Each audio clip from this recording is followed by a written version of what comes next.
ñun ñaata ba ñoo judd rek fekk fi bernde di bernde ndax dañoo judd fi fekk fi suñuy maam ñu yaakaar lu du Serigne Babacar suñuy baay yaakaar lu du Serigne Babacar ñu judd fekk fi Serigne Babacar ci yaakaar waa ñi Umu Lay mii nag yal na ko fi yàlla yàggal ak njabootam ndax ñoo jàkkaarloo ay kër suñu maam yee doon ànd ak i maamam rek mu jëwul ko sër bi mu réer ndax nag jëkkëram dafa làq mu fay fi nabu jenn nii muy njëkkeem ñu bokk nag muy ndijoor ak càmmoñ samedi ak dimanche rek benn bis dokk fi kon nag yal na yàlla yàggal seen taxawaay yal nañ dund ba seen njaboot di leen yóbbu Màkka ci barke Serigne Babacar Sy Tamaate Podor nag man mooy sama xarit waaw moom laa àndal ndax man damay fëlaale rek su ko defee rek dañuy togg ceeb bu xonk def ceebu jaga rek di ko fëlaale.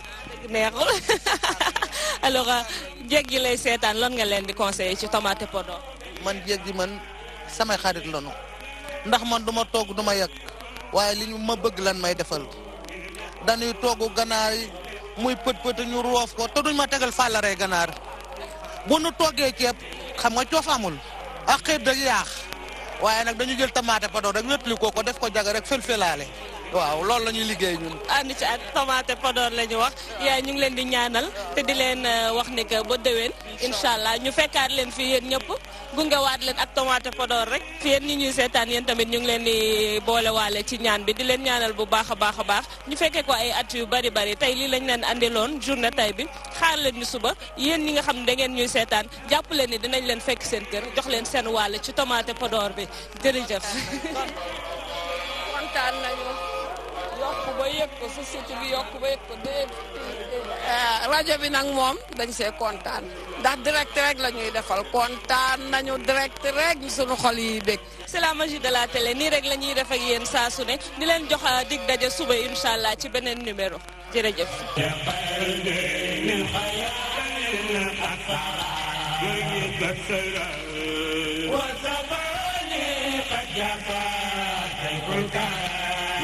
mbokk yi ñu seetaan tey lii lañ leen andiloon ñun ak yéen lay doon ànd ci ak Tamaate Podor ba gàmmu gu jeex di dugg si biir waañ yi di xool nan la ñuy préparer nan la ñuy waajalee bernde yi lii lañ leen fi andil di leen jox dig daje ba suba incha allah.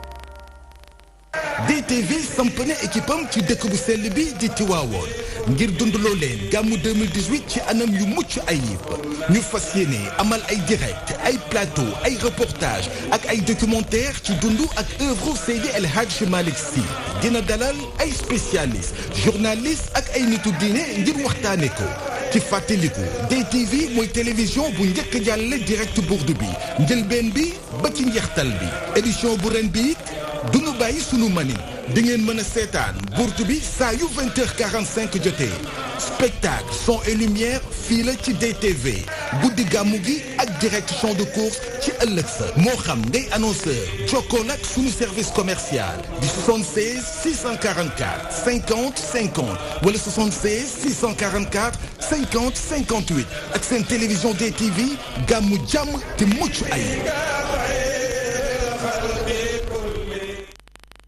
alxamis ci guddi ci la Cheikh na Tidiane taxaw ca kaw taax ma naan takkal leen al amin garaat yi dafa sonn day dem noppalu ji oh Serigne Abdou dem na ca baayu réew mi tey ñàkk na ku mag Sénégal ñàkk na ku tedd ñàkk nañu ku rëy ñàkk nañu ku baax ku ñeme woon allahu akbar asalaamaaleykum mu daal di ni nii daal di ma ni nit day su fekkee benn tànkam mi ngi ci biir bi ci des nekk ci biti te bi ci biti mooy fekk bi ci biir booy war nga xam ne jeexal na. Seydi Abdou Aziz lépp lu mu wax wallahi dafa ku sàmmoon kàddoom la ku amoon diine la. humilité bi ma amoon ak ni mu ëmbale woon nga xam ni sëñ Abdou xàmmewul woon borom dërëm ak borom milliard sëñ Abdou xàmmewul woon taalibeem ak ku nekkul woon taalibeem. ni mu mënee fàtte lu bari lu mu mënee pardonner sa capacité de pardonner les gens. sëñ Abdou ci njàmbaaramam ittiyam xam na bu ko bàyyee moo toppatoo ak kay yi yëpp kay tey di ci loxoom ba mu officiel moo yàqalewaat tool ba moo def tool ba ab dëkk. mu bay ci gerte ak dugub kenn xamul toll te moo daa dem assister ko boppam ñoo fay nekk ak moom bulil. war nañoo delluwaat tuuti ci ay seen enseignement ngir ñu xool naka la ñuy mën a ngir mbokk taalibe yi surtout mbokk taalibe yi ñu gën a delloo si seen xel. ndax dëgg yàlla daf nu manqué ñun ñëpp manqué Sénégal gépp waaye rawatina nag ci période bi. xam nga ku jël sëñ Abdou def ci bàmmeel koo jëlati am foo ko teg oh sama waaja dem na ca baayam.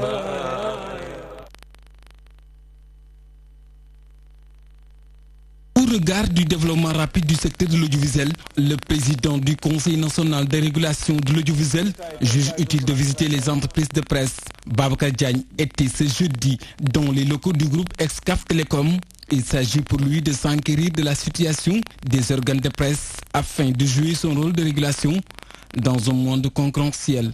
Cette démarche de proximité, c'est pour un peu changer les choses. Nous ne voulons plus rester dans nos bureaux, avoir des relations, n'est-ce pas, seulement par lettre et par courrier.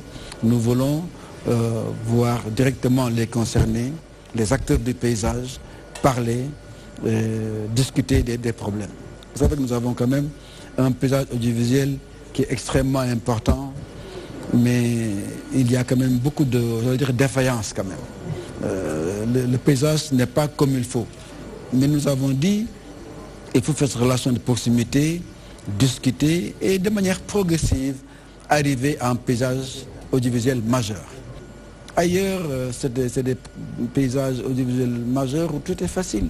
Même les sondages qui posent ces problèmes n'en posent pas ailleurs. De la RDV à la TNT, en passant par la DTV, l'ancien directeur général de la RTS a fait le tour du groupe de feu Ibrahima Diagne d'Ibenbas. Babacar Diagne est séduit et impressionné par l'excellent travail abattu par le président directeur général et ses frères. C'est pourquoi, dit-il, l'État du Sénégal s'engage à accompagner ce projet. Et pour ne rien vous cacher, en tout cas, je sais l'engagement du chef de l'État. Lui-même, je l'ai dit à Sidi. Il m'a dit, Babacar, je vais soutenir le groupe Excaf. Parce que je sais ce qu'il porte sur les épaules. Je sais l'importance de ce projet. Je vais soutenir Excaf. C'est le président de la République qui me l'a dit. Et je le crois sans peine. Donc vraiment, je suis impressionné par ce que j'ai vu. C'est un projet majeur aujourd'hui qui est at the crossroads, comme on dit chez les Américains, à la croisée des chemins. Je pense qu'il y a quelques touches à faire, quelques réglages à faire au niveau de l'État, du gouvernement, mais dans la main avec le groupe Excaf, avec nous-mêmes en tant que régulateurs, avec la RTP, pour faire le dernier saut. La reconnaissance du talent récompense l'excellence. Un travail exceptionnel fait par un groupe qui est entré dans l'univers d'un cercle restreint des meilleurs parmi des grands. Le nouveau patron du CNRA invite le président du directeur général et ses frères à s'inspirer de leur père. La force de son poignet, quelqu'un qui était un homme impressionnant. Quel aspect que vous preniez par rapport à ça, au jugement qu'on peut faire sur un homme, Ben Bass était un homme impressionnant. Moi, je l'ai vu vraiment partir de zéro, arriver là où il était. C'est un homme impressionnant. Aujourd'hui, quand je vois ces enfants, tous, de Sidi à Jupiter, à tous les autres, chausser ses pieds et continuer les projets. Avec l'abnégation qu'il avait, cela ne m'étonne pas. Je suis impressionné par ce qui est fait aujourd'hui, ici à la TNT, par ces enfants, à DTV, mais cela ne me surprend pas. Bon sang ne saurait mentir. Ils tiennent de quelqu'un qui est vraiment impressionnant. Et je pense que ce pays lui doit quelque chose et un jour on doit lui rendre hommage. Cette visite de Babacar Diagne au groupe Excaf Télécom est une première après sa prise de fonction à la tête du CNRA.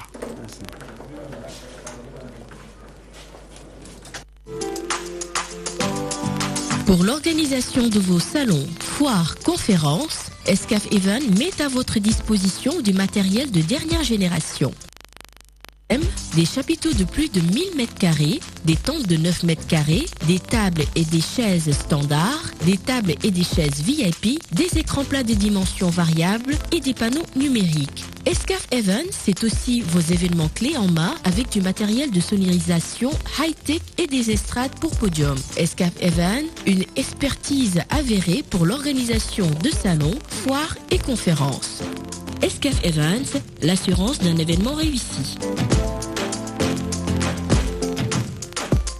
La saison 2018-2019 de la NBA arrive doucement mais sûrement et vous pouvez vivre les soirées chaudes de la NBA sur DTV. Une saison qui sera chaud et très chaud avec d'une part LeBron James du côté des Lakers mais également Stephen Curry du côté de Golden State épaulé par Kobe Bryant. La NBA, le meilleur du basket au monde, reprend sur la DTV. Des commentaires, des analyses, des reportages à suivre bien sûr lors des soirées show de la NBA. La NBA, c'est la magie du basketball mondial sur la magie de la télé. DTV.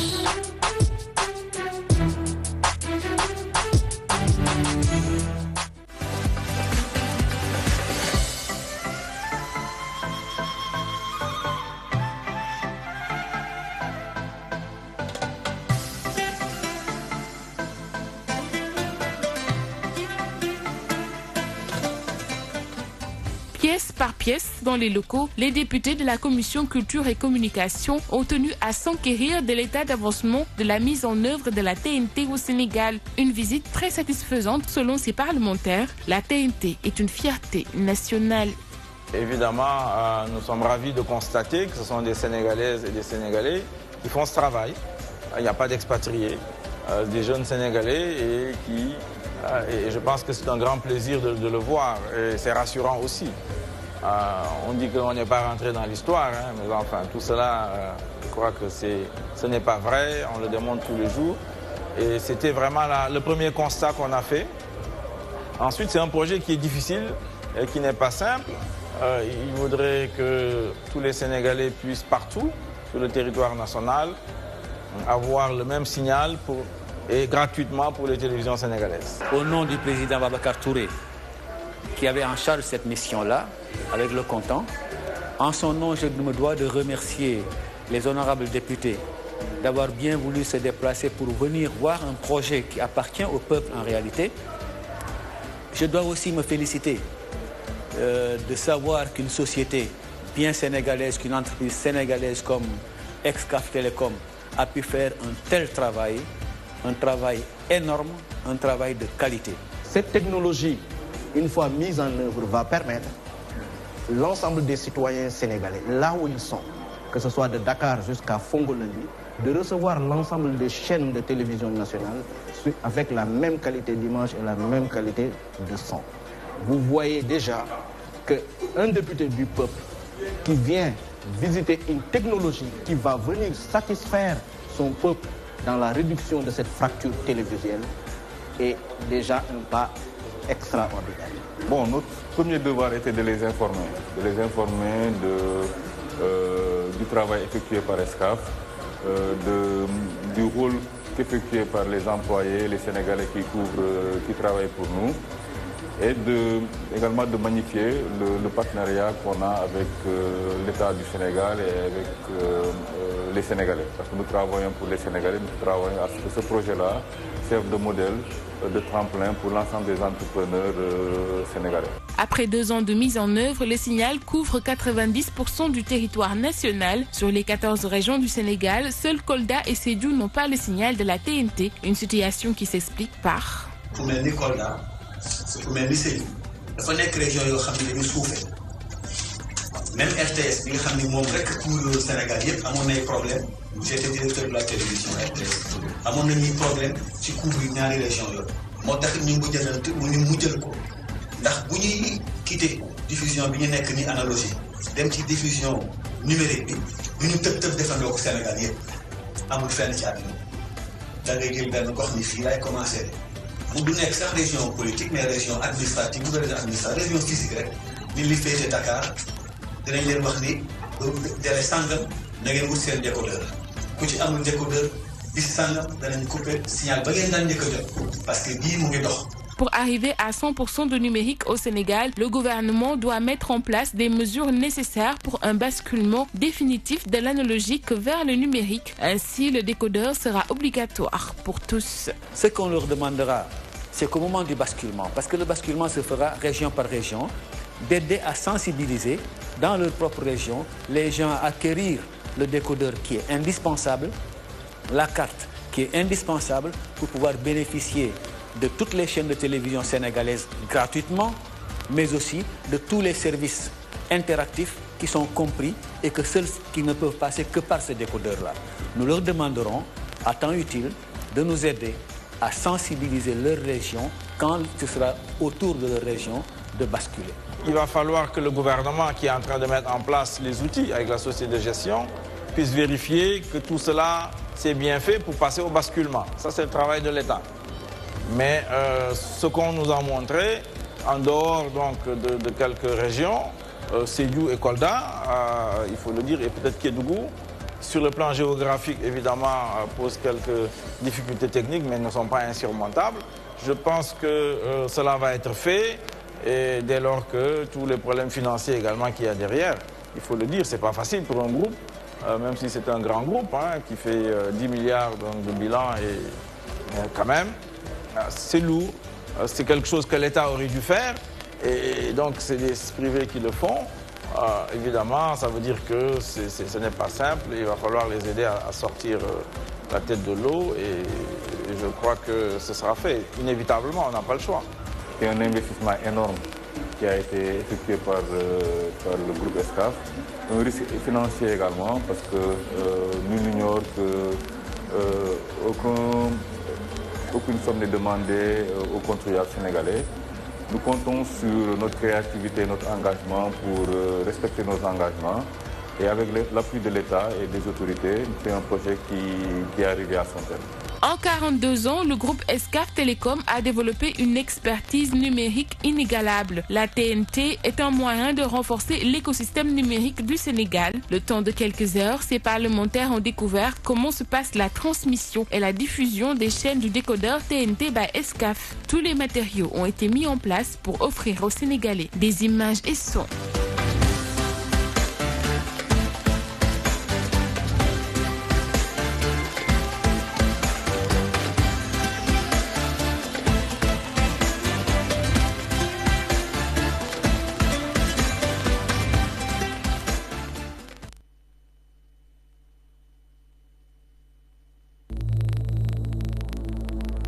Ya Sherifo Ousseynou Laye leeral nga sa wutik maam ba nasaraan baa ngi wuyoo laay Mamadou Matar Laye limaamu limaamu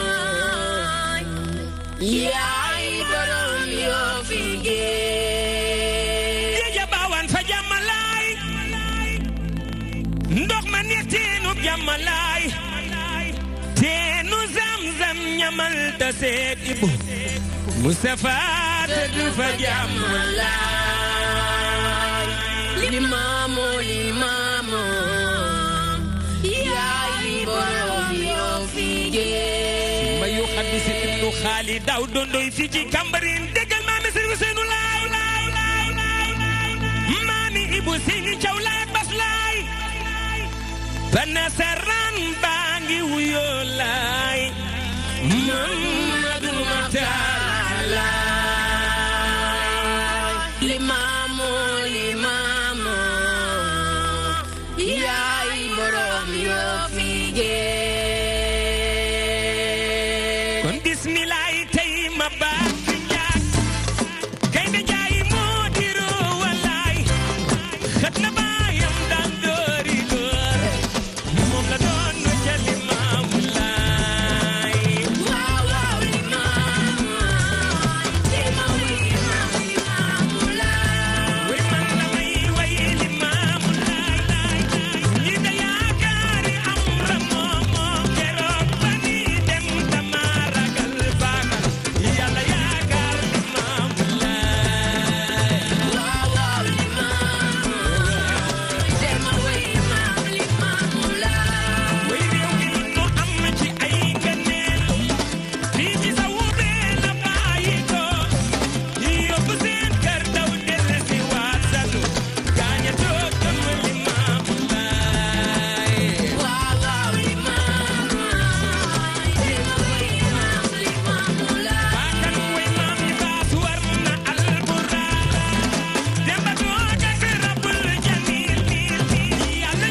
ginnaaw gàddaay gi dëppook fukki fan ak juróom ñett ci weeru novembre atum 2018 xibaar yi ñeel gàmm gi màggal guddi gi Yonent bi sallallahu alayhi wa sallam bokk na ci dëkk bu sell bi di Tiwaawan woy di dalal ay ganam moo xam politique ak aada ak ñëpp ci ay ujaaj bokk na ci woy politique ku ci mel ne Ousmane Sonko ak Idrissa Seck tey ñëwoon nañ ci sang bu tedd bi ngir saafonteeg moom àgg fi seen ziara waaye wax nañ ci tolluwaayu réew mi rawatina wàllum politique soxal na li nga xam te moom mooy jëm ci mbirum dogal ba soxe ko ci mbootaayu xeet yi ki nga xam nag moom moo di njiitalu réew mi jàpp ne nguur gu Sénégal war naa sàmmonteeg boobee dogal lépp lu tukkee ci seen waxtaan woowee ki ñu ko tënkal mooy El Hadj Mouhamadou Mansour Sow. ab jànn ci diggante li ñu duppee pouvoir spirituel te fii ci cité bu Maodo bi lee nag kii ci Serigne Babacar Sy Mansour moo ko fi tàlloo tey jile waxtaan wi nag tënku ci tolluwaayu jamono rawatina nag tolluwaayu réew mi. joué na aussi rôle bi nga xam ne moom la ñuy xaar ci kilifa diine yi mooy joxe na ay ndénkaane ci li nga xam ne mooy suñu wareef ñun ñi nga xam ne ñoo féete mbirum àdduna su dee noonu lañ ko mën a waxee parce que mbirum àdduna amul lenn loo xam ne nit ki dina ko def mu yem ci àdduna lépp loo fi def rek am na jeexital fi ñu jëm mooy suñu mujjantal ci kanam yàlla waaye ci waxin la comme dañ naan toujours dafa am ñu féete diine gi am ñu féete mbirum àdduna joxe na ay ndénkaane ci li nga xam ne mooy li mu jàpp ni mooy suñu wareef ñun mooy nu mbir mi métti nu jàmmarloo bi métti nu xëccoo bi métti kenn ku ne na fexe ba lu muy def na ci digg doomu. kenn umpulewul ne ñoo ngi jëm ci ay jamono yoo xam ni coow yi bari nañu lool werante wi bari na lool jafe-jafe yi bari na lool moo xam dafa aju ci wàllu yorinu justice bi dégg ngeen coow yi ci am yëpp moo xam dafa aju ci wàllu yorinu li yàlla wërsëgale réew mi ci ay ressources naturelles moo xam dafa aju ci wàllu xëyum ndaw ñi ku nekk xam na ni yooyu yëpp ay xeeti jafe-jafe la yoo xam ne bu ci saafara amul mën naa indi ay coono ak ay yëngu-yëngu. tolluwaayu réew mi li wala sax jafe-jafe yooyu li suñu ko bëggee faj rek fala bu dë ñi ko bokk toog di waxtaan woowee nag bu ñu sukkandikoo rek ci jàngale Serigne Abdoul Aziz Sy Al Amine mën naa nekk rek loo xamante ni mën nañoo génn ci jafe-jafe yooyu li Sénégal dañoo am chance bu rëy te li may wax ni moom laa bind ci sama téere bi ma génne fan yële mooy jafe-jafe yi ñu am Sénégal yëpp ci wàllu état ak ci wàllu institution ñu ñëpp xam nañu suñuy institution dëgërul suñuy institution rôle bi ñu waroon joué wuñu ko du ci wàllu assemblée du ci wàllu judiciaire bi ba tax dafa mel ni lépp dafa tënku rek